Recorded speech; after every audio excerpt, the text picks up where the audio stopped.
I have arrived. I am here, ready to speak out into the ether. Who dares join?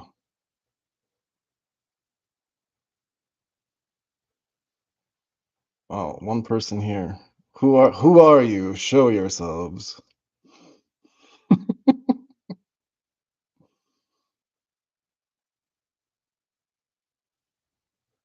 Oh, somebody clicked on it and they left. Oh no, guys, I'm still alone. Oh no.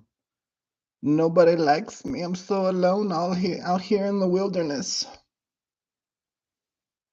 I'm trying the stream, trying to see what it looks like without this light, man. Because I turn this light on and it's just like all up in my face. It's like so aggressive, this light, if I turn it on. So I figure, like, I guess it's the light in the background, and I'm not like super well lit, but honestly, I don't really care. I don't want this like light aggressively hitting me in the face, man. It's like annoying. And then I have the reflection of the of like the computer in my glasses. It's Darius, this production quality just won't do, man. What the hell, man? I'm not enjoying it. And I was having mic issues, so I went back to like the first original mic that I use on the first stream. That way it doesn't sound so hollow. And I guess like another person in the comments said that like it might just be a combination of the computer and the internet and stuff that might cause some of that staticky stuff. So I'm not really sure. We're gonna see how this goes. If you guys can hear me clearly, hopefully, then that's all that matters. But yeah. So how's everyone doing? There's 5 of you here now. Thank you. Thanks for joining, you 5, and not making me feel so alone. Oh my god, I'm so lonely. Tradecraft, it sounds good. Thank you, buddy. Appreciate it. What's going on with you? How's life treating you on this Sunday? Got the NBA Finals coming up. Oof! I'm so excited. I was hoping when the series started, I'm like, man, I really these. It's like two kind of good teams going at it. I hope they make it at Game 7, so it'll create some drama. Ooh, it'll be so much more fun. I didn't want it to go just like I don't know 5 games and just be nothing. So yeah, not a lot going on in my neck of the woods. I just kind of go and do my videos occasionally, and then hang out most of the time. I'll edit my videos and then I don't know, just kind of bounce around, interacting with like the comments and I don't know, watch a show here and there, hang out with my family, stuff like that. So it's nothing too crazy. Nothing too crazy. I think I'm gonna because I've been posting videos like pretty much every day, just about the past like few weeks. I think I'm gonna slow down on that. Like if I have material enough to post regularly, I will, but I only go Monday, Wednesday, and Friday to actually record. And if I create like one video out of it, then that's good. So I'll probably just drop back to posting 3 videos, 4 videos a week at the most. And then I also have my couple live streams. So there should be enough content for you guys, hopefully. It's like I feel like this need to create a video every single day to like keep the momentum going in the channel and hopefully help it grow and stuff. But like I think you can still grow just fine, even with just a few videos posted per week. It doesn't have to be anything crazy. So I day trade and the market's just open, so I'm looking for a trade. I don't watch sports really. That's okay. Sports isn't for everyone. I'm not as attached to sports as I used to be either, man. I used to be like very, very, very into sports and like I've mentioned this in one of my videos. I even derived like a big sense of self and egoic attachment to sports. And like if my teams didn't do well, I was like feeling all crappy and shit. And then like recently, once I like more fully stepped into myself, I let all of that stuff go. All of that stuff gets thrown in the dumpster, bro. All that stuff is just like what were these things that I was just so willingly and readily, giving myself to. All of the stuff, guys. It doesn't matter what it is. It really doesn't matter what it is. It can literally be any aspect of your life, even like your profession, even, I mean, I don't know, relationships. So many people out there are sitting there giving this idea of like finding someone to complete them, like Jerry Maguire shit, like you complete me. Oh, Jerry, you complete me. And then no, it wasn't her that said that. It was Jerry Maguire that said that in his epic speech. He's like, "You complete me." And all the chicks are just like, "Oh my god, Tom Cruise, you're amazing. I love you." Just like, "Oh, I love you, Tom Cruise." It's just like so romantic. Oh, I complete him. Oh my god. And the reality is like nobody completes you, man. Like you join forces with somebody else.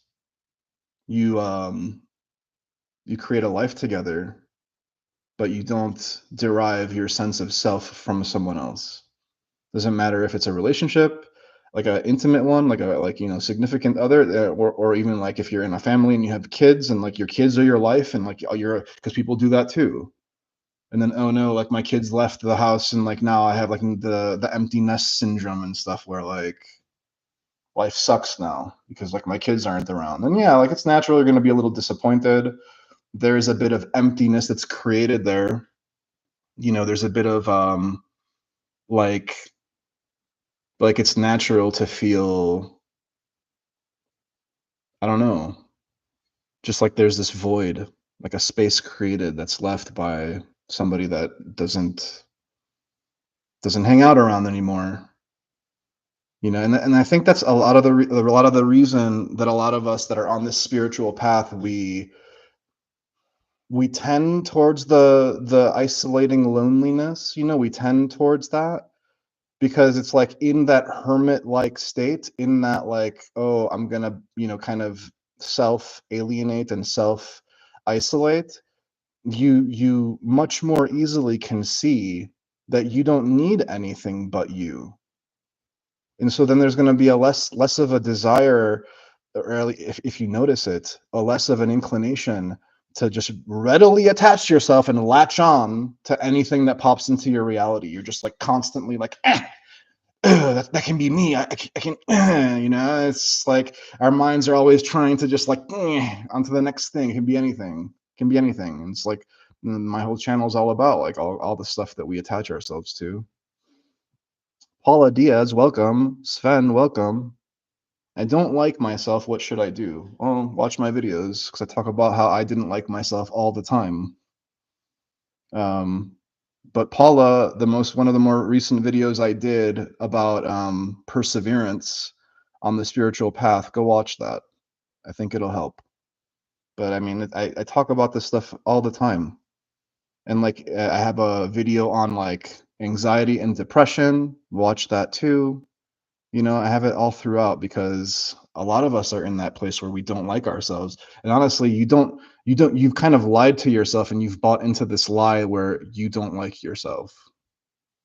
In reality, your higher self, your soul loves yourself. It's just that your mind is creating this illusion, this noise, this negative lens that's making you feel like you don't like yourself.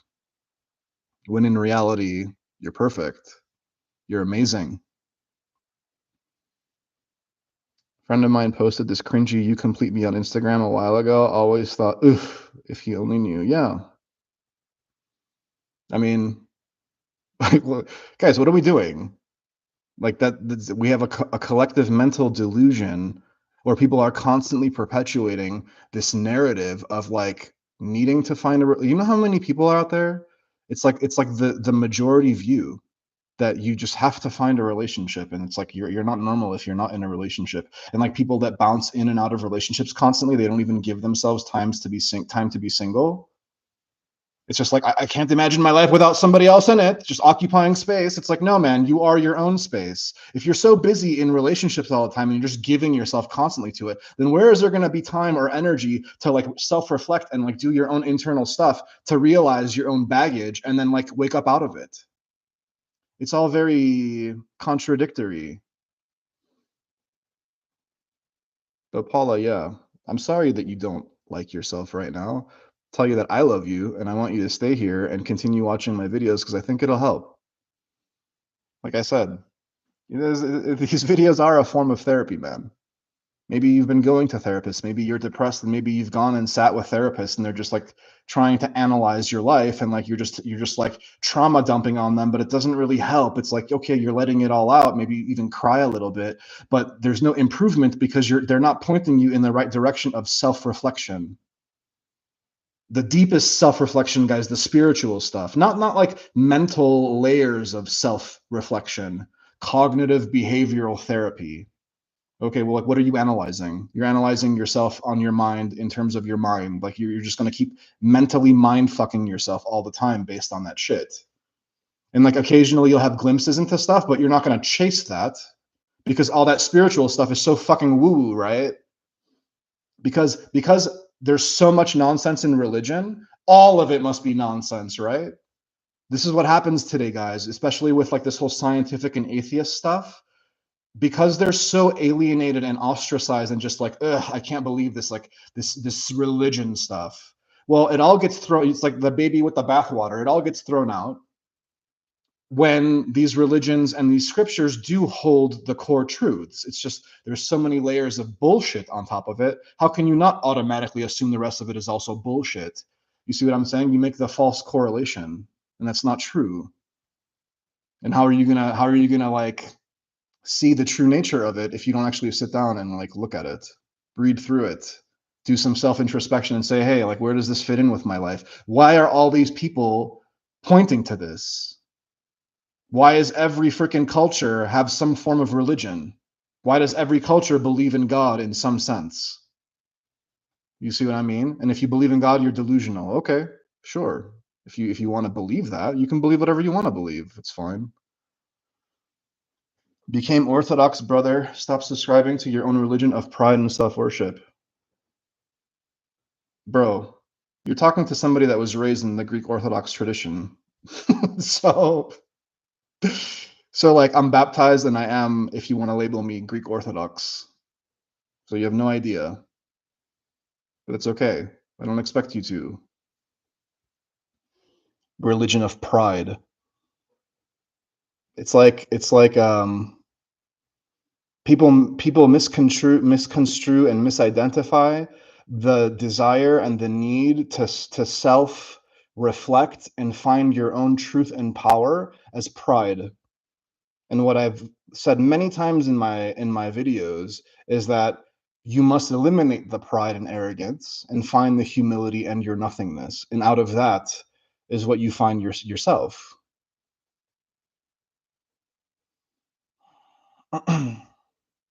Under feeling causes overthinking. Yeah, I mean, I talk about this in my feelings videos, and I talk about like, in other videos where we numb ourselves and that we need to fully go into our feelings, and that your feelings are trying to point you in the right direction.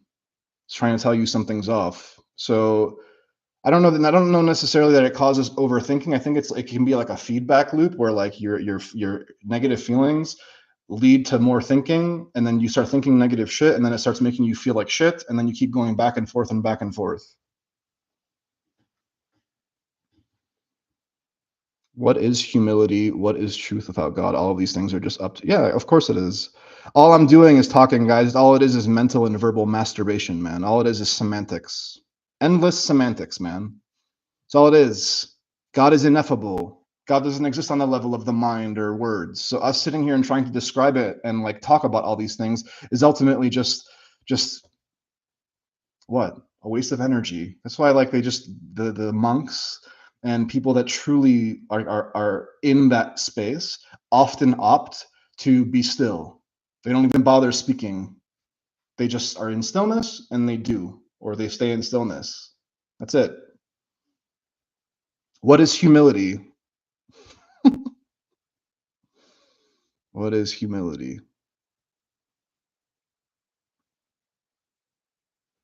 I mean, it's the opposite of pride. It's the opposite of self-importance. It is knowing that you are nothing. Yeah, I mean, humility leads to your enlightenment. They're I mean, you can say they're synonymous if you want. G bunnius, sure. But it's like, when you realize that, like, you're not as important as you think you are, because this is what happens.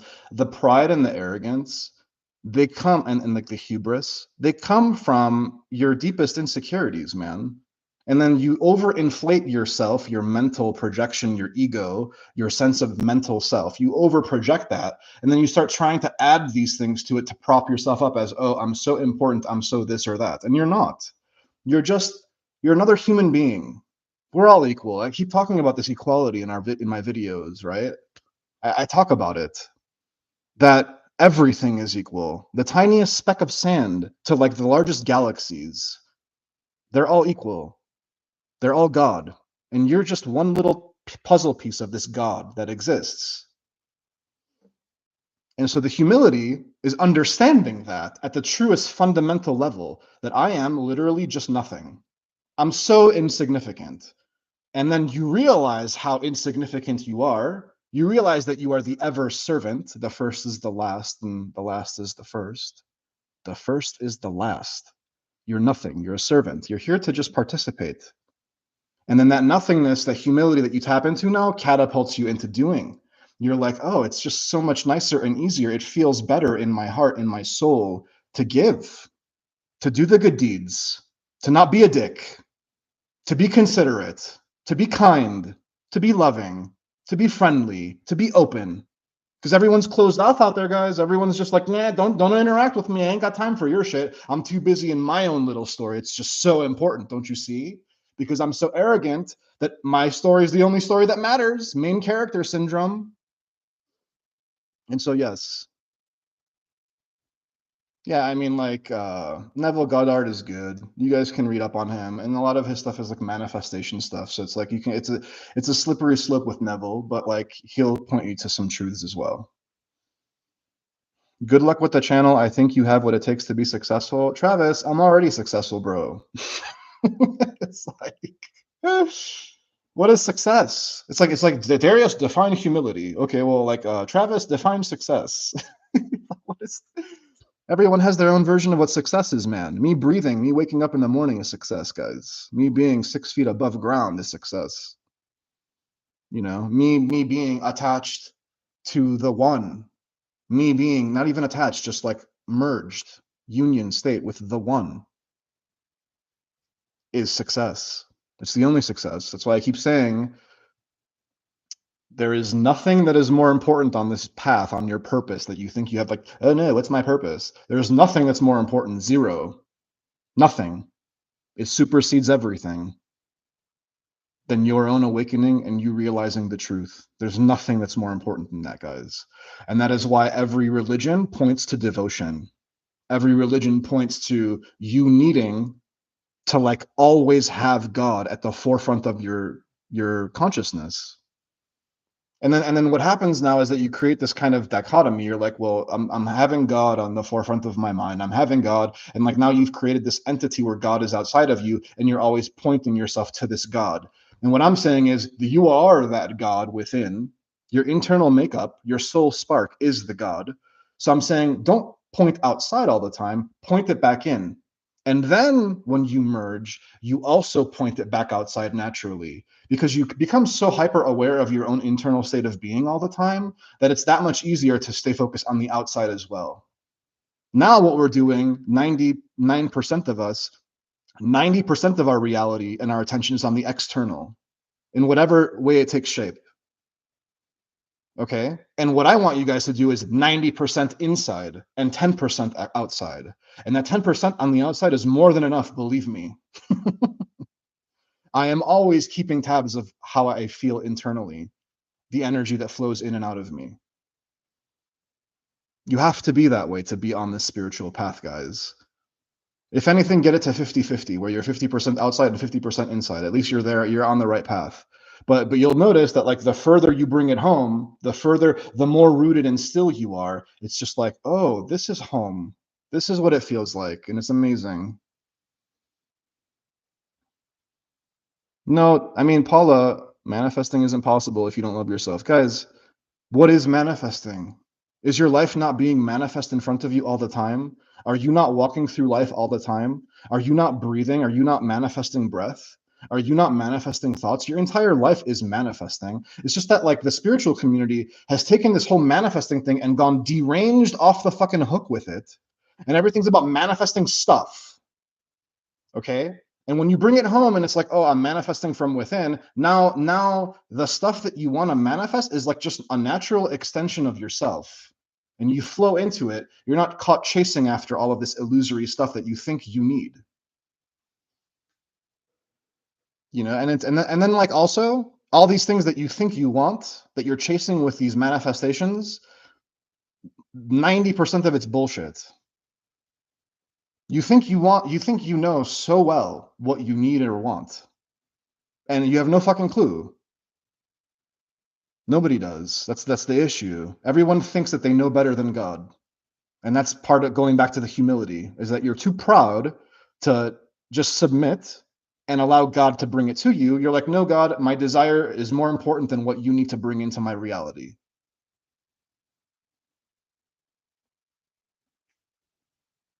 Yeah, man. You're gonna be an imperfect sinner, David, as long as you keep buying into your mental delusion. Because of course you're God. If we're going to define God as everything, if we're going to define God as all knowing and all that there is, then how are you not a part of God? Are you not part of this reality? So your own argument is used against you. Like, I'm not God, but wait a minute, David, you are, whether you like it or not.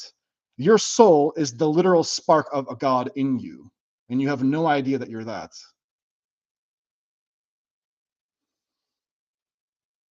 What up, Cuzbass? I saw that you put a message, but I didn't read it. Sorry, buddy. I wasn't ignoring you. Light there was not, for the flame of spirit was not rekindled. That's very heavy, Tradecraft. Why are you dropping truth bombs in here? Sin, the way the Bible pushes it, is not real. It's true. It's not. It's like, guys, all sin is telling you is like, oh, I'm off the path. I'm not in union. I'm not aligned.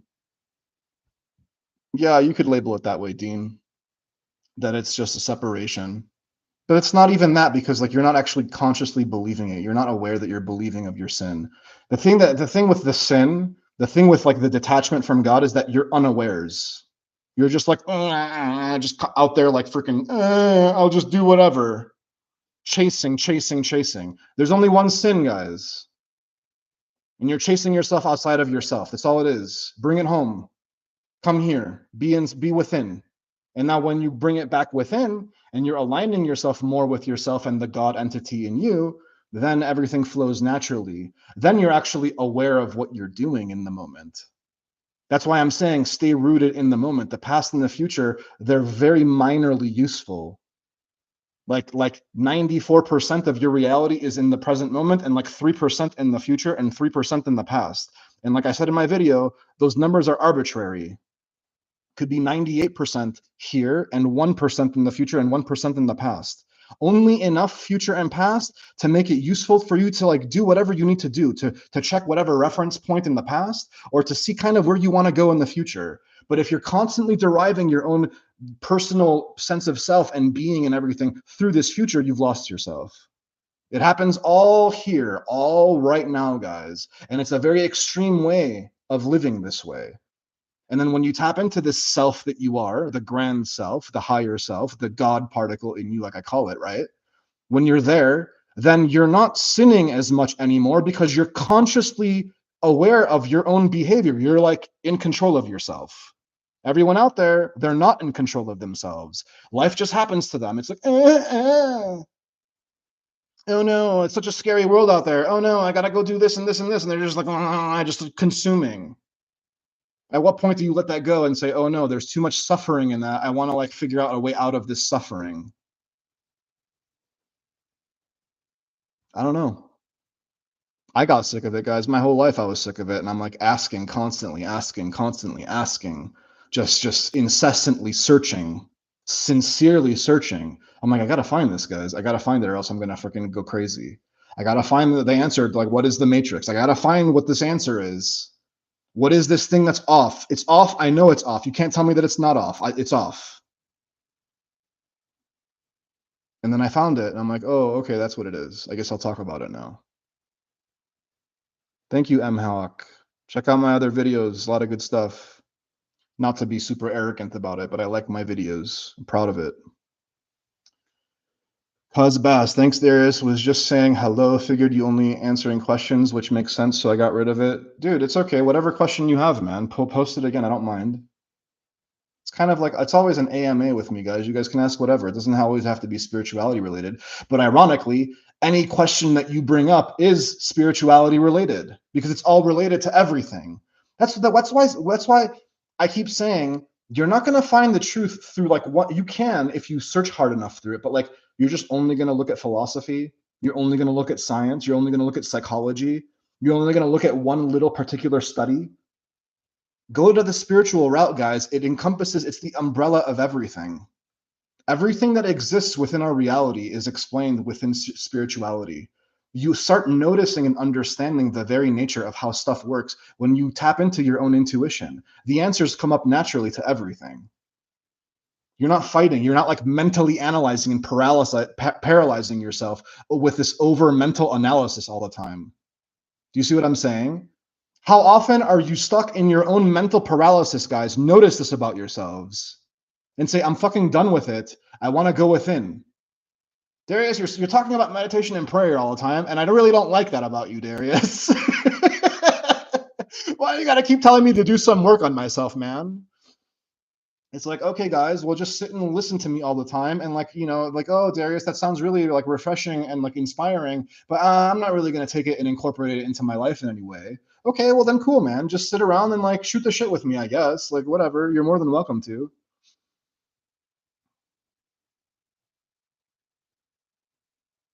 You are just rebellious to yourself, kind of. Yeah, G Bunnies. That's a good way of looking at it. I came from your vid, actually. Which video did you watch, M Hawk? Did you like it? What do you think about this gym trend? I think it's an excuse. You know what, man? I think I'm not like super big on the gym. I like there was a time in my life in my early 20s when I like was super about going to the gym and getting super physically fit. And I was very fit. I'd go to the gym like 2 hours a day, like 5, 6 times a week. I was really fit, and like lean and like strong and muscular and flexible. I did all that stuff and then like I would run a lot and like I was very like, I was in shape. And then I let myself go because I like just became powerless. I succumbed to the fear. I succumbed to the lie and I gave up on myself and I started eating myself to death later on. But yeah, the gym, it's like you can go like with anything. There's a balance to it. It's okay to exercise. It's okay to go to the gym, guys. But when you start seeking your own personal identity and make it a part of you, this gym bro shit, right? Then it can be bad. And then like you go even more than the extreme, and now you gotta take steroids to get super buffed out, and like you see these like monstrosity bodybuilders, it's just like the super unnatural looking physique. And it's like, okay, they're sick. Everyone has a form of sickness, and it's always the extreme of whatever freaking lens they're pointing through, right? Like I'm super fat, right? So then I was addicted to food, and so like the natural result of me being addicted to food was me getting really really fat. So like my grotesque body is the equivalent of someone else that's like a bodybuilder, grotesque, like overly testosterone roided the fuck out. I guess some people will have more preference towards that because at least they're physically fit. But if you notice, they're not even that physically fit. A lot of them croak from heart attacks like in their 40s and 50s and shit. No, man, like there's a balance to it. Like I think if I were to go super gym bro, I would go more towards like the aesthetic, like just like looking lean and like having the V cut for a male, and honestly, guys, when I get back into fitness, it's just gonna be like burpees and pull-ups, lots of burpees. I did burpees when I was in jail with the freaking paisas, with like the homies, and they got me on the routine, the rutina, and I really enjoyed that, and I felt you get really really fit. There's this guy, if you guys like are looking for a new fitness thing and you only want to devote like a couple hours a week to fitness, there's this guy that I like a lot on YouTube. His name is it's called Busy Dad Training. Okay, and he just does like 20-minute sessions of burpees like 4 times a week, and that's it. And he's like really really physically fit. Like he has like elite heart health. Like his resting heart rate is like very low. you know. And it's ironic that you like bring up like the physical fitness stuff, because it's like how I lost weight over the past year like was mostly just strictly through fasting. And so like I'm gonna start a fast tomorrow. I'm gonna do an extended one. I'm gonna go for like try to go at least 10 days, but like maybe up to 3 or 4 weeks. My longest in the past is like 22 or 23 days. So I'm gonna try and do a fast. If any of you are interested in joining me, you can. And I guess every time that I come on here with my live streams, I can give you guys updates on how it's going. But yeah, make sure you take your electrolytes if you do. And don't overly exert yourself too much, because you can kind of like wipe yourself out a lot easier. But yeah, I have a bunch of weight to lose, so I like the fasting. And then even if I'm not doing like an extended fast, I'll still do like alternate day fasting or like 1 meal a day fasting. So it's just kind of a part of like my routine. How do I distinguish intuition from delusion? You know, intuition is like a deep knowing. Intuition is like what your feelings are coming from. Your feelings are more aligned with your intuition than your mind is. A thought, it's like your intuition comes forward and then your mind labels it as something. So it's like just because you have a thought doesn't mean that that's necessarily your intuition. It's just your mind trying to make sense of what that intuition is trying to tell you. You know how there's people out there that they can't really talk about their feelings, they can't put words to how they feel. It's kind of like what happens with intuition. It's like you can't really put words to how you feel ever, really.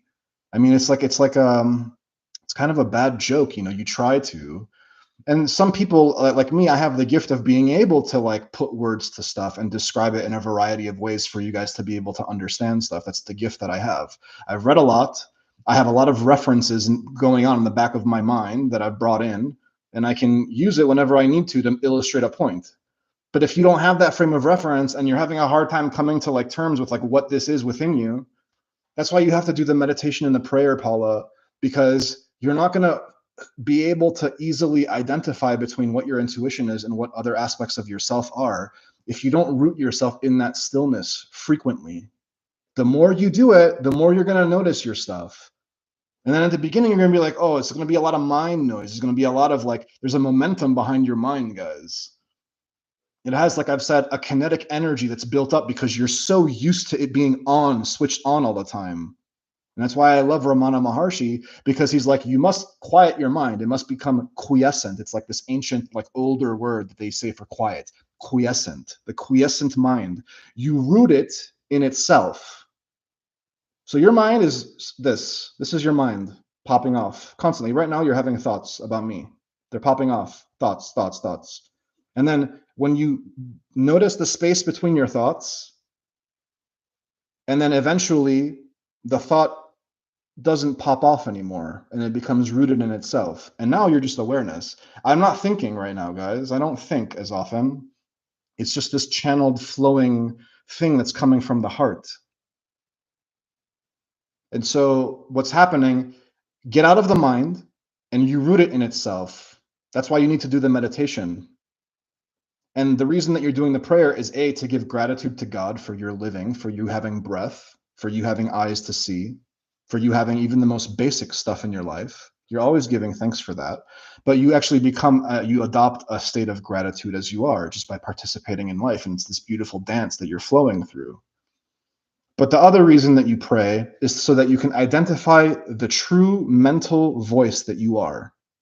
When you're praying, it's you that's in control of your mind that is saying those words. If you're thinking your prayer, blessings to the Lord, and you keep saying that over like a mantra almost, blessings to the Lord, over and over again, like an affirmation. I am that I am, I am that I am. That voice that you are consciously projecting is the right mindedness. That is the right voice. That is your conscience that is speaking in you. And then when you more and more and more do that, you notice the pattern of that voice, the energetic blueprint of it. And then anything else, any other negative, nasty shit that comes in your mind is in contradiction to that one true voice that you are, that you identify through prayer. That's you. My voice that I speak is the prayer. It's coming out of me. And if I hear a thought that comes in and says, Darius, you're a fat ass, you're a piece of shit, you're nothing. Okay, I noticed it. That's why I'm hyper aware of myself and the current moment all the time, because I'm that much more readily available and aware to notice some negative, nasty shit that wants to come in and fuck with me. The devil, the illusion, the fear. It's just fear. It's our fearful thoughts that are out of control, telling us lies about ourselves. So Paula, going back to you saying, oh my God, I don't like myself, that's a lie. That is a lie that you've bought into, and you're giving your power away to that lie. The Internet Reloaded, Mixie, Dean F, Cuz Bass, Aya, Memoirs of a Bitcoin Holder. Welcome, all of you. Thank you for your comments. It's not the gym itself like anything else. I ask why you're doing it. Yeah. I mean, why are we doing anything that we do, guys? It's all very paradoxical after a while. You're just like, it doesn't really matter what you do. You're going to find your way. Detours of life. Always course correcting you. You're just like trying to get back on the path. You're like, I'm such a sinner. Oh no, I went and I ate that Big Mac and I know that like I have this food addiction. Oh no. Well then tomorrow you wake up and you try again. Get yourself back on the path, Darius. You ate the Big Mac. Who gives a fuck? Are you going to crucify yourself for it? You ate the fucking Big Mac? Oh no, I'm a sinner. I must whip myself for all eternity, you know? Forgive yourselves, guys, for getting caught up in this shit. It happens to the best of us, man. Like, get back up, you know, like get on the horse. Let's go, you know, into life. Balls deep into life. Let's fucking go. We got this shit. Well, why are we crying? Oh my God, I ate the Big Mac. Oh no, how can I forgive myself? Yeah, I mean, maybe if you sit in like utter turmoil long enough, it creates such an utter suffering in you that you're like you had your breaking point, you had your like, you know, like come to Jesus moment. I've had enough. I'm done. I've had it up to fucking here with this delusional behavior, whatever it is, any addiction, anything that you do that you're lost in. You're like, I've had enough. If you get to that point, that's what I talk about, like in my Dark Night of the Soul video. When you slow down, you are odd, not trying or mad. I don't know what you mean by odd, but yeah, I mean, when you slow down, stuff can become cringe, if that's what you mean. you notice the stuff that you do and what others do, and it's the mind that makes stuff weird and odd and cringe and strange. Like the Door song, "People are strange when you're a stranger." You know, it's like people are strange. It's like, why is everyone so weird? Man, it's like yourself, your truest self isn't like labeling everything as weird. It just is. To your truest self, everything just is. It's the mind that needs to come in and label it as something. It's either good or bad. It's like weird or cool, you know. And then there's no like in between. It's like, it's kind of okay. Oh, okay, I guess. Okay, compared to what though? And you're always comparing. You don't realize that your mind is just like this duality comparison tool. That's all it is. It's this tool that likes to do like dun, dun, dun, dun, dun, dun, back and forth, and it's just going to traumatize the fuck out of you until you get out of it, until you step back from it, and you're like, oh, I'm free from this mental prison I've created for myself. Any negative thing that you're telling yourself, guys, I don't like myself, I'm delusional, I'm insane, this person's insane, this person's delusional, all of that stuff, they're all lies. They're all lies. All of your mental construct is a lie, basically. Even your beliefs are lies. It's just that some beliefs happen to be slightly more aligned than others. Like if I say, love is good, and now you're going to come in and say love is bad, which one is more naturally aligned with the truth? But even saying love is good is a delusion and an illusion at its root. When you get to that understanding, then you'll know. Then you'll know.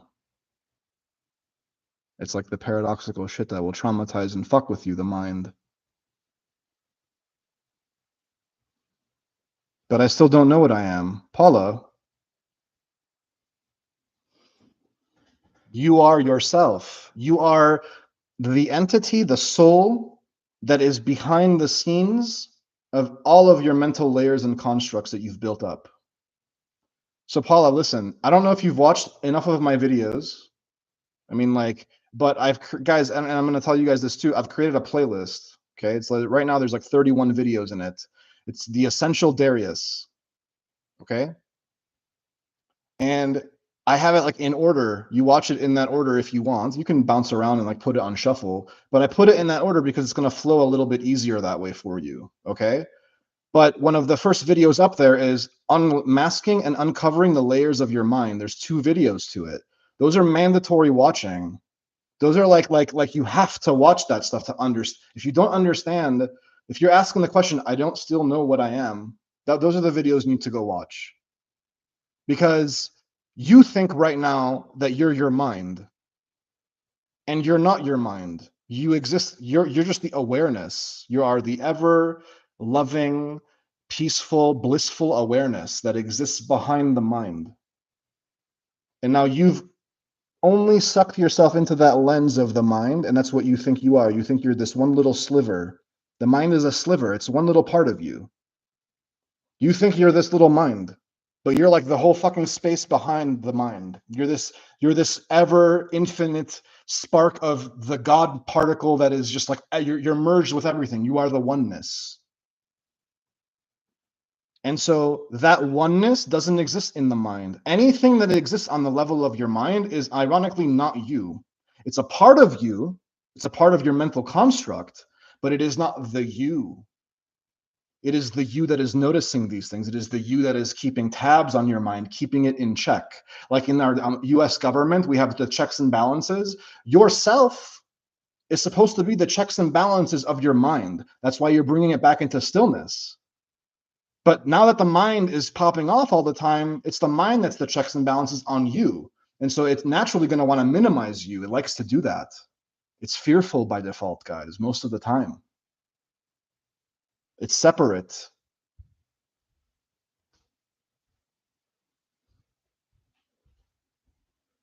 So what is the answer? I don't know what you're asking, man.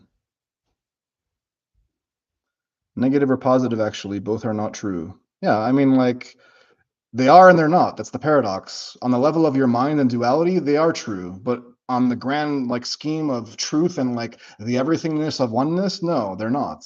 You zoom out far enough, and then, like I said, there's no such thing as right or wrong, should or shouldn't. It just is, whatever it is. And we like to come in and label these things with, like, laws and commandments and sin and this and that. And ultimately, really, there's like no sin, there's no right or wrong. You do what you do. And now someone's gonna come in and be like, "Well, how can you say there's no such thing as right or wrong? Isn't killing wrong?" And it's like, yeah, of course. What I'm saying is, you killing, you doing the bad thing, the sin, the lying, the adultery, whatever that the 10 Commandments are about, right? All it's telling you is that it's not in alignment.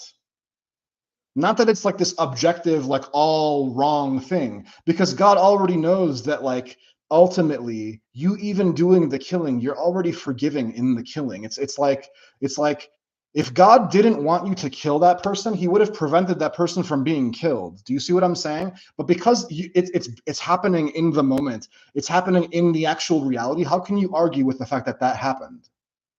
The fact that it actually exists brings up, it's like an existential kind of thing. It's like, if the reality is happening the way it is, then that's how it's meant to be happening. And we have choice over these things. We can do it or not do it, and do it or not do it. Most Westerners have trouble with realizing the awareness that is the core of your being. It's like, it's impossible for a lot of people. Yeah, I mean, because they don't have the tools. They don't have, there's a bit of like a base level of critical thinking and education that you need to understand some of these things, guys. You can understand it without this like built up mind, but it's easier when you are educated a little bit and you can see through some of these things and discern between what feels right and what doesn't feel right. And that you can start putting things in their place mentally first. You're like, I get it on the level of mind. Now I got to bring it back into myself. I get it up here. I get it. It's like a lot of people, they read a lot of spiritual stuff and they get it. They get it here. They get it. They're like, oh, I understand. But they haven't rooted it in themselves now. They haven't like detached from that mind. And so they're still filtering through that mind. And so they're still ultimately slightly lost. Yeah, sort of like a zebra is a white horse with black stripes or a black horse with white stripes. It just is. Exactly. This is fun, talking straight up. Thank you, Dean. Don't associate your sense of identity purely with your thoughts and ego. Exactly. Yeah. It's like, and it's hard, guys. It's hard. It's hard. I get it. It is hard because we're so used to being in our minds all the time. It's like our default state of being in the modern world. And it's been that way for thousands of years. And that's why there's so much insanity throughout all of human history. It's just how it is, you know? And so like what we're trying to do by putting up these all these spiritual teachers that are coming out now, they're like, hey guys, like we're reaching this tipping point where like we need to all wake up together a little bit more and kind of reclaim what's going on out there, and like because we're all headed to like destruction. It's very coming, whether it's in the next 10, 15, 50, 100 years. The earth is going to start fighting back. It's inevitable. There's going to the natural balance is going to be restored whether we like it or not. We're just little fleas on top of the earth, and the earth is just going to start flicking us off. We think we're so important. How important are you when the hurricane and the tornado are coming through and just destroying the ever fucking fuck out of you? What power do you have over that? And you do have power over it. I've talked about that too, is that like we don't think that we have power over the weather, but we kind of do. Like it's a reflection of us. It's a reflection of our inner turmoil. We can have the paradise on earth if we're at peace, guys. We can. Just like the Native Americans could do their rain dance and pray and ask for rain and then it would rain, we have control over the external world to some degree. If we ask from a genuine place of stillness, God is more than willing and happy to grant it for us, whatever we need. But it also needs to be coming from a place of need. It can't just be superfluous wants, desires, all this fucking illusory shit. God wants us to be in balance with ourselves, guys. You don't need more than you need. You don't. I mean, that's where we get into trouble with like the overconsumption and addiction and whatever. What do you mean who you are? There is no metric to go by. If you say so. If I don't associate with my ego, then what else is there? Hey, that's why you got to read Ramana Maharshi. That's why you got to read Eckhart Tolle. You got to go into the non-duality stuff, guys, to more easily identify, or read some Krishnamurti. You have to get past the conditioned layers of your mind. So Mixie, if you haven't watched my video, again, I'm going to say this again. Go and watch my 2 videos on unraveling the layers of your mind. That's the starting point. Have I read the Ba Husalam? No, I haven't. It's a mystery. No one knows. Yeah, that's part of that's the true wisdom that Socrates talks about, guys, is you don't know. You think you know, but you don't know. Now, if you start to acknowledge the fact that you don't know, now you're closer to the truth because you don't know, and you know that you don't know. So at least in knowing that you don't know, it creates the space for you to know a little bit about something rather than trying to think. That's what people are trying to do. Through science, it's like I'm gonna like read nonstop about science and try to understand the material physical world. And if I build up enough knowledge about it, then I'm gonna know. And you're never gonna get to the root of the light that animates everything of everything through compartmentalizing and analyzing and observing one physical aspect of what life is. It's paradoxical in its very nature. The only place you can understand it is outside of the mind. Like I've said, the scientific method exists within the mind. You cannot method your way into understanding your beingness or your intention or your light. It's not possible. You can observe it a little bit. You can observe meditation. You can observe prayer, but you don't know the mechanism. You don't know the why or the how behind it. You never will. I believe you are spitting the truth, sir. Thank you, Travis. God needs a localized perspective to perceive itself as the world. Our localized points of view are exactly. That's exactly what it is, Katerina. Very well said. We are all little localized personifications of like mini deities with our own little mini universes that we're all walking around as like our central POV of like the life that's happening all around us. And our own internal landscape is creating this like whole collective consciousness in this earth realm that we live in.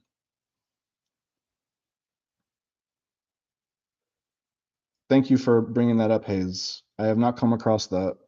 Or maybe I have and I just haven't read it. What are your thoughts on psychedelics? And then you take, yeah, like psychedelics can be a tool to get you in touch with the stillness, but you don't need them. And they're risky because you can go off the deep end with it like I did. They temporarily put me out of balance, and then I had to rebalance myself. Impossible to know what is prior to thoughts by thinking. Exactly. It's like you can't think your way into stillness. It's like it's in the direct contradiction. It's like because the moment you start thinking, you're not still. The mind must be rooted in itself, guys. And you know, a lot of people are out there like trying this whole pineal gland, the pituitary gland, all this stuff, like meditations and stuff. The ironic thing is that like when you sit in meditation, that third eye opening that you're looking so desperately for naturally comes to the forefront very quickly. And it starts dancing in front of you, this little portal. And it starts opening up your whole senses. But you're so stuck on these like little meditations and going down this like wrong route that you think is the way. And you're ironically going the opposite way. Just meditate. Just pray. That's why, like everything I keep telling you guys keeps going back to that. I'm trying to distill it and keep it as simple as possible for you guys. And you're like, Darius, your teachings are too simple, man. It needs to be a little bit more complex so that I think that it's like real. The more complex and more BS I sell you guys, the more real it seems, right? I'm going to start a page, take Darius's courses, and I'm going to have all these different courses about different layers of yourself that you have to do, guys. It's going to be a 20 fucking lecture course. And every little pointer is like one aspect of the divine spiritual truth. No, fuck off and give me my meditation and prayer. Very simple. Anyone can do it. Find what works for you and then tweak it as you go along. So I'm never going to hide my stuff behind a fucking paywall or anything. Very simple, very to the point. You know what I mean? Like I'm not like this message is for everyone. It's not meant to be like you know, subscriber only bullshit and courses only and all this stuff. Like I have something to sell. Fuck off with all that shit.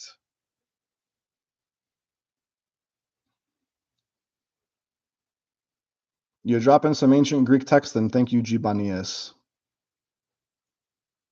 We are just beasts acting on pain and pleasure. Yeah, I mean that's kind of what it is too.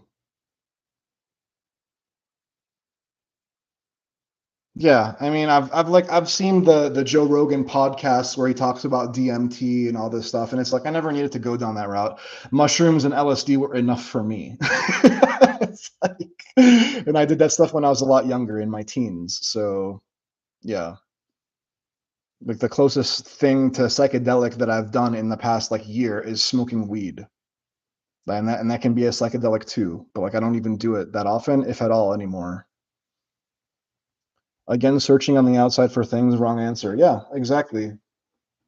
Have you ever dealt with solipsism in your journey? You know how many times I've gotten this question in my, for some reason, people come into my like live streams and every, like I think all three of my live streams have had this thing about solipsism come up. It's one aspect of philosophy, man. It's like, it's kind of like Descartes shit. It's like, I think, therefore I am, but it's not really it. Like you're not it because you think therefore you are. It's not, it's more of like a selfish kind of like, oh, I'm the center of my own thing. It's like, no, man. It's just it's like any it's like any philosophy, man. Existentialism, nihilism, solipsism, they're all the same thing. It's like, no, this one's more right than this one. It's like, no, it's just describing a slightly different aspect of the truth. But the whole truth is not understood through one philosophy. That's the problem. That's why the spiritual umbrella is always the master umbrella, because it encompasses everything. Because you see that even within each of these sub psychologies and sub philosophies, it's all very dual. It's all like mental masturbation, over analyzing different aspects of yourself in terms of yourself through the mind all the time. How far are you going to get till you get to the Descartes, I think, therefore I am? Wrong conclusion. It's like, okay, bro, that's the deep thought. I think, therefore I am. That's the best you could come up with. Anyway, not to talk shit because Descartes is also a truth teller like Socrates or any other philosopher. But it's like we do reach wrong conclusions on this mental path if we keep projecting down the mental path all the time. What Descartes needed to do was like fucking meditate and pray, and then he would have really figured it out, and he would have incorporated how his I like solipsism and freaking I think therefore I am actually incorporates into the beingness of what you are. He was better off looking into the Hindu texts and like fucking Bhagavad Gita and freaking Buddhism and shit than he would have been going down the philosophical route. Tell us about the people that live under Earth. Give us the real stuff. There's no one living under the Earth, man. It's all fucking paranoia and delusion. There's like I remember who was that guy? David Icke, where he came out with these books and he was talking about these like reptilians and shit. That's just all fucking paranoia and delusion. It's not to say that there isn't conspiratorial stuff out there. Some of it is there. There is some weird stuff out there, like, you know, secret powers and like, you know, the Council on Foreign Relations and whatever, like random stuff they come up with. Some of those things are kind of nebulous and do have some negative stuff going there. But it's not like this. They extrapolate so far out that it just becomes so utterly detached and delusional.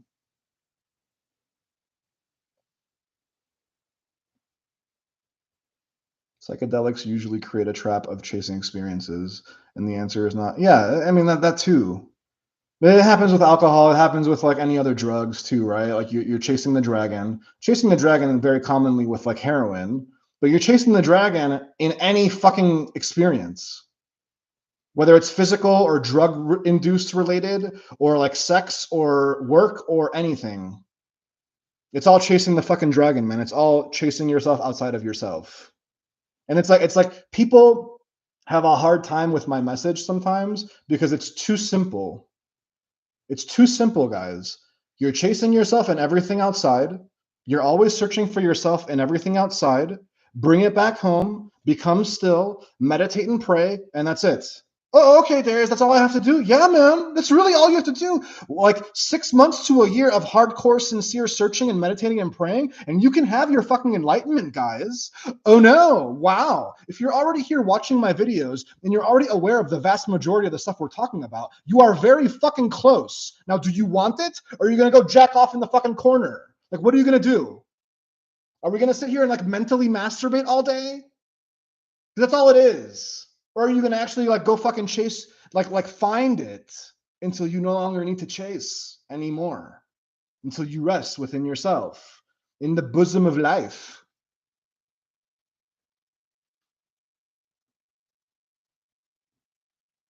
I would agree. All our experience is creating trap after trap of chasing experiences. Yeah, I already read that. It happens with spirituality too. I'm realizing, yeah, and that's what I've said. I've said that you can create the spiritual trap where, like, I'm so spiritual.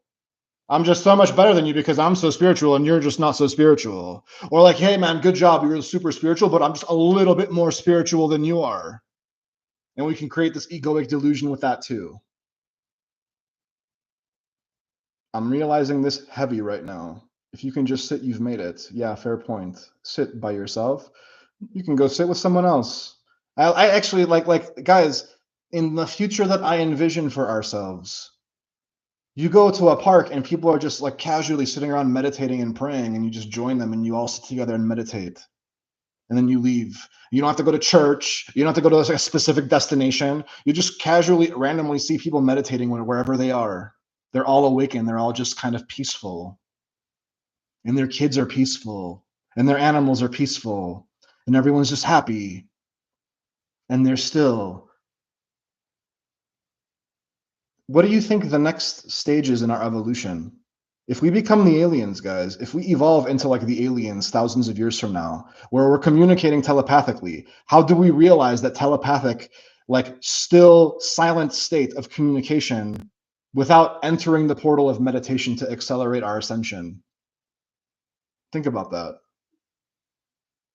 We're just the freaking like the earth realm is one of the hardest realms, man, because there's so much fear here. And those that awaken from that fear, like you've truly been liberated from the hell of damnation. And then you just can't help but talk about it because it's like amazing. People don't even want to listen to you. Like, yo, shut up, bro. You're too like fucking crazy for me, man. You're too happy all the time. That's why you can't force it. I got into trouble doing that. I would force it. I try to force it down people's throats. People that did not want to hear it. And that's okay. You guys listening now, like I have my audience now. It took me freaking 25 years to get an audience. Yay. When I was like young and I was popping off and shit, no one wanted to hear it. Occasionally, some people are like, "Hey, man, this stuff's kind of interesting. Wow, what? Talk to me." And then eventually, I just like keep rambling on and like just like and then they'd lose interest or I'd just be too much. The mind is like a dog on a leash. You know. Yes, sit days, months. Can you be at peace given any sort? Yes. And that's what I talk about in my perseverance video. And that's what I talk about like a lot. Guys, the video I have coming out on Tuesday, it's a banger. Talks about the resistance. And it's funny. It's one of my funnier videos. I talk a lot of shit. If you guys like that, then you'll like that video. Why not have a conversation with them? We need to talk to connect. There's a difference, Hayes, there's a difference between someone being in a receptive state of being open and you recognizing that openness because your intuition is making it realize that you're like, oh, they're open, they're receptive to the message, and them being closed off from the beginning and not even entertaining one fucking iota of what you have to share. And at that point, you're just wasting your energy. And the thing with this video, with this channel, is that the message goes to everyone. Anyone's available to click on it. And so by its nature, there's going to be some that like resonate with it and some that don't. Some that want to come in and be haters and talk shit, and some that are like, oh, good shit, Darius. Thanks for speaking the truth. And those that are more aligned with that truth of that message and receive it are naturally more aligned with that truth of the message. And those that just can't get it through their skulls, or they just don't want to entertain it, and it's like Jesus is the only way, or Muhammad's the only way, and like you can't zoom out far enough to see that the spiritual umbrella encompasses all of it. It's like somebody is like labeling me an atheist. It's like, I'm not an atheist, bro. Just because I talk about spirituality and God a little differently doesn't mean I'm an atheist. I'm very much an atheist. God is. How can God not be? And the thing with the atheists is they need physical proof. They're like, well, like if God exists, then God do this, God, and they don't get it. It doesn't work that way. It's all very ironic and paradoxical, man. The thing that you want God to prove to you comes in naturally more when you're in the flow of life and you're ironically not asking for those things to be shown as proof to you. That's why Jesus, when he's in the freaking desert talking to the devil, doing his final purge, the devil's like, prove that you're the son of God. Do this. And he's like, fuck off, devil. I don't need to prove shit to you, motherfucker. And these people would come and challenge Jesus. They're like, perform this sign, perform this miracle. And he's like, a wicked and adulterous generation asks for a sign.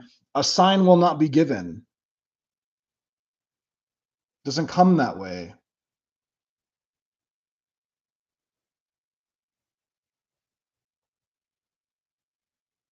We all have the same goal. I wish everyone the best, and thank you, Darius, for taking the reins and helping. Yeah, I mean, I'm just one spokesperson, man. There's been many like me, and there will be many more like me. There are many that live right now. And there's ironically more than there ever have been, because we need to wake up. God has sent many messengers out there today. I'm not the only one that sits under a tree speaking truth, guys. If you go on YouTube and you search spirituality, you're going to see a bunch of dudes and dudettes in the forest talking about spiritual truth. It isn't just like some coincidence. Got to find people that have the same goal. Someone meditating in the park might just have the same goal. Yeah, I mean, you're never going to know unless you try, But don't be a creep about it either. Speaking of aliens, any thoughts or experiences on the subject? I haven't had any personal experiences with aliens, but I do believe they are out there. We're having more and more even governmental truths coming up. Like there's been some dudes on like the Joe Rogan podcast and stuff that have come on and talked about their experiences, and I think they are out there. And I think there are many life forms out there. I think that when we die, we ascend to different dimensions and different realities that are the next stage of our evolution. I think that these aliens that come in, they're just kind of on the periphery, just kind of watching over us and checking in on us to see how we're doing. They're interested in what's going on. The souls, the ancestors, the beings, the spirit guides, they're all waiting with bated breath right now, guys, to see if we can come out of this hell that we've created and come into the new earth. They're all very like anxiously like, whoa, what's going on? Are they going to make it? Are they going to choose life? Are they going to choose to like come out of the hell and like have peace on earth? Are they going to? Or are they going to self-destruct? God doesn't care one way or the other, guys. God already knows the outcome. But he wants to see if we can realize the outcome for him. And there's a paradox in that too. I ask myself, why do I even want others to know? Is it ego? To know what? To know what you know, to know the spiritual truth. I mean, it's if it's coming from a place of compassion and wanting to share because you want them to realize the same thing that you've realized, then it's a good thing. That's why these guys in the ancient times, like Jesus and John the Baptist, would just spontaneously pop off and start preaching and spreading the gospel, the good news of, hey guys, tap into yourselves. I am not a Muslim, but if a Christian ever calls me Antichrist, I just call them anti-Muhammad. Yeah. You know, ironically, the Revelation and the Apocalypse is pretty much the same in both of them. That prophecy exists very much. It's just slightly differently discussed and colored in different words and stuff, but it's the same energy. The God of the Bible says he will do what two or more ask of him. Yeah, I mean, like, it's just semantics, man. It's just basically telling you, like, if you have a need, it will be provided. You're taken care of always. And it needs to be a genuine need most of the time, guys. You'll get some of the things you want. God's going to give you some of those things you want. He's going to say, hey, man, you said you wanted this. Here, have it. I'm not going to discriminate. Have that thing that you want. And then you get it, and you're still chasing. Now you find something else that you want. You're here. You got the thing that you want, and now, oh, here's this other thing that I want, the carrot on the stick. It's never ending. I'm always going to want more illusory shit. There's always more cars and shoes and like sexual experiences and cruises and vacations and things and food and whatever that you can always divert your attention to from one thing to the next. There's this never-ending chase, and it's all suffering, and you don't realize it because you're seeking yourself in all of it. Darius is a messenger of the primordial consciousness, just like those before him. Yeah, I mean, they're in me, guys. I know of them. I know their message. I know the core truth of what they said. And so it's a part of me and my mental construct. And then I create through that, through the words that I use. You know? Just like Jesus modeled himself after Elijah and Moses and other prophets, I model myself after Jesus and any other spiritual teacher that's had a significant impact on my life. I model myself after Eckhart Tolle and Krishnamurti and Ramana Maharshi and Jesus and Yogananda and Lao Tzu and Buddha, you know? And so, like, I have more access now living today than all the other spiritualists back then did. They didn't know of Lao Tzu in Israel, probably, guys. They didn't really know Buddha that well there, did they? It was all very Jewish, like Judeo before Christian model, all about the prophets and the law. And Jesus was, like I said, a Jew through and through. Every fucking thing that he quoted, everything that he interpreted, his mental lens was 100%, 95% Judaism. He didn't go to freaking India and study with the yogis, guys. Because if he did, then his teachings would heavily reflect those things. He would talk about meditation, wouldn't he? He doesn't talk about meditation. He talks about prayer all the time. Pray that you don't fall into temptation. It's his version of saying, stop buying into the illusory bullshit, the Satan, the temptation, and bring it back home. Stay centered in yourself. It's possible that this is a very interesting time to observe, as it feels like everything is coming to a point. Yeah, man. Guys, the fear, the prophecy, the fear has to come to a head. It's going to accelerate now a little more and become more intense. We're seeing it play out, guys. We're seeing it play out. So, and honestly, guys, I know it's going to sound crazy, but it is all kind of an illusion too. It's just going to create this like to try and get you even more scared. And there's going to be plenty of people that are panicking and scared. What you need to do is like stay rooted in yourself, and then you'll find your path and navigate through it safely. Stay centered. God will send you the signs that you need to guide you away from any trouble. Always have that faith. You're always protected when you're on this path. It's like the whole world is processed. Exactly, Travis. That's exactly what it's doing. It's purging a collective millennia-long trauma. And it's coming to a head now, and it's accelerated by technology. We are amplifying our own fear and negativity through technology today. And it's just this global freaking purging happening all the time now. And it's manifesting itself in a variety of different ways. That's why they're saying in these prophecies, they're like, there's going to be the famines, there's going to be this destruction of, like, natural disasters, there's going to be wars and rumors of wars and all these things, right? That's how it plays out. Because when you're in the truth and you're in the light, you know the mechanisms of what the fear looks like. You know what the egoic fear plays out like. It's very, like, robotic. It only has certain things it can do to accelerate more fear. So you know what it's going to look like when it manifests itself, and then you can very easily identify it for what it is, and then you just steer clear of it. That's all. You don't have to fucking go crazy and protest and, like, start wars and, like, riot and shit, guys. Just, like, chill. Let it all play out in the periphery and just kind of navigate your way through it. And then if it comes to you, then, like, you don't have a choice but to interact with it, fine. But try and stay on the edges as long as you can. You don't have to, like, make some freaking riotous shit out there, guys, to fight. You don't have to. You can resist. I'm always going to be an advocate of the peaceful resistance if you need to. The Gandhi and Martin Luther King way. It's actually proven to be more effective. There was an article that said that non-violent and peaceful resistance is twice as strong and powerful and more effective than violent resistance. So which one are you going to choose? And then it only takes 3.5% of people to, like, wake up and come to a cause to influence real change.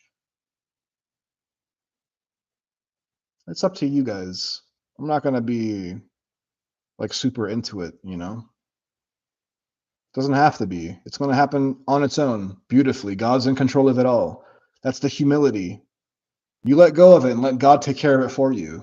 And you just influence your little slice. You just influence what you can and can't influence. It's just I take care of what I can take care of.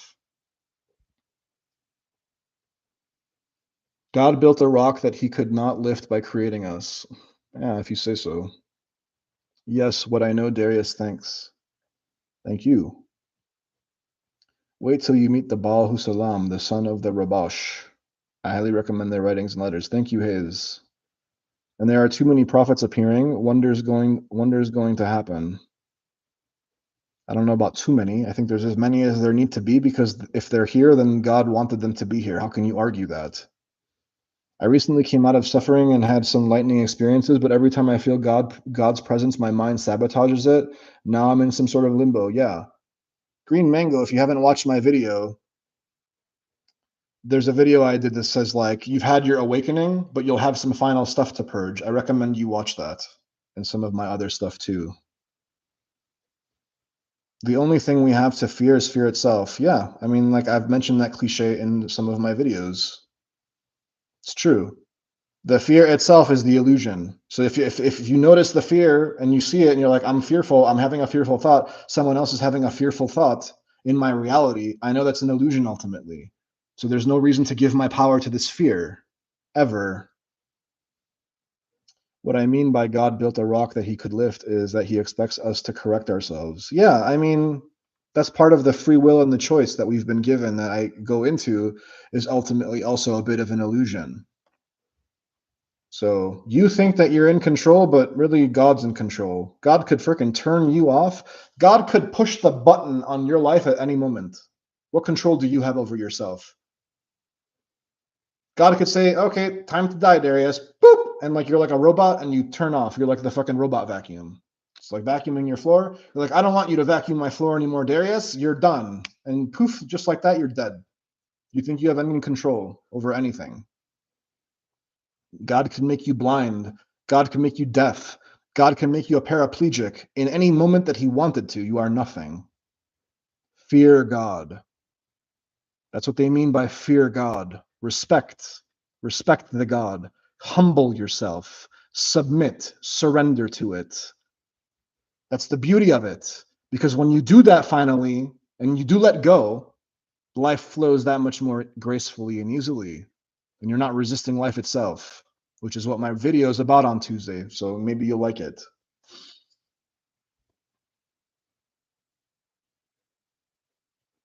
Yeah, I mean, like Travis with Jesus's apocalyptic message, that was part of his own conditioning and his own delusion, guys. He was always pointing to, I'm gonna do stuff. You're gonna do stuff in this life to have these riches and this thing in heaven. He's always putting it off to heaven. So that was part of his own delusion too. He wasn't faultless. He was wrong about some stuff too. It's okay. I'm gonna be wrong about some stuff too. I'm not some fucking perfect motherfucker, guys. Anyone that reaches the awakened state isn't like faultless, because that's the paradox of your mind. Like everything can be taken out of context. Everything can be kind of misconstrued and misinterpreted based on words. Words by their very essence are paradoxical and fucked and wrong in some sense. Do you follow a specific meditation practice? I used to, but not so much anymore. I just know how to get myself into stillness and breath. Think not. If you haven't watched my video that came out today about your red pill nature, I go into the meditation and prayer practice that I have in the last half of that video.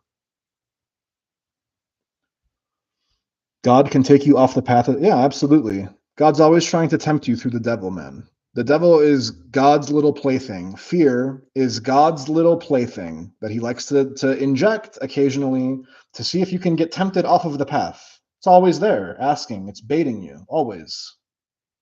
Never fully goes away. Even when you're enlightened, whatever bullshit label that means, it's still waiting for you. It's always there to be reckoned with. You never eliminate it. You transcend it. You go through it, and you see it for what it is now, and it has no power over you anymore. No, I mean, I don't think you fear God in that sense. It's just more of like an awe-inspiring hallelujah. Oh my God, God, you're awesome. How could I ever not be so grateful for this entity that you are? While also respecting the fact that you are the everything of the everything. I am nothing compared to you, so you know better than me.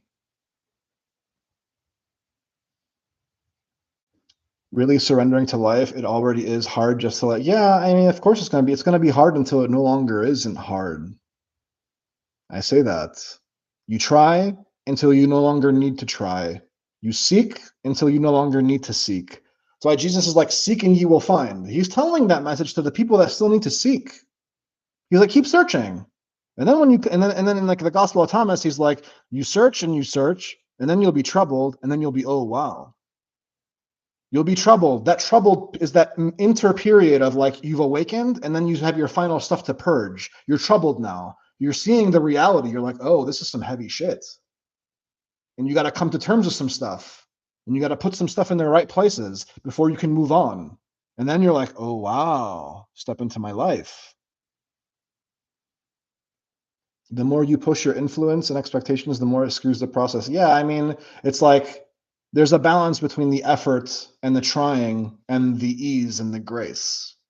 Everything is a balance, everything is a flow. And your own intuition makes the perfect amount of trying and effort known to you in each moment. You just naturally know what you need to do and how hard or not hard you need to do it.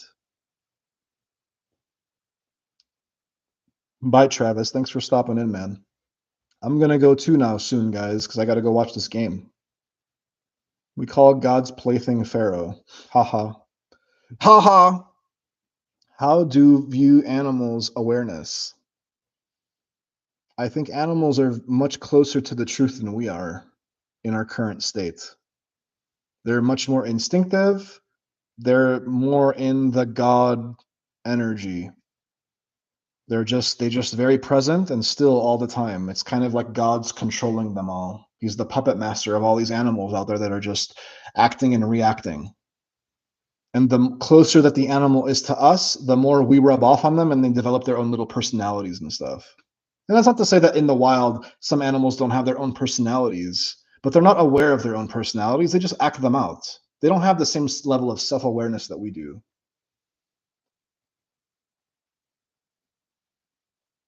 Have a peaceful evening. Wordy woo, Wordy, you stop in at the end of each of my videos and say hi.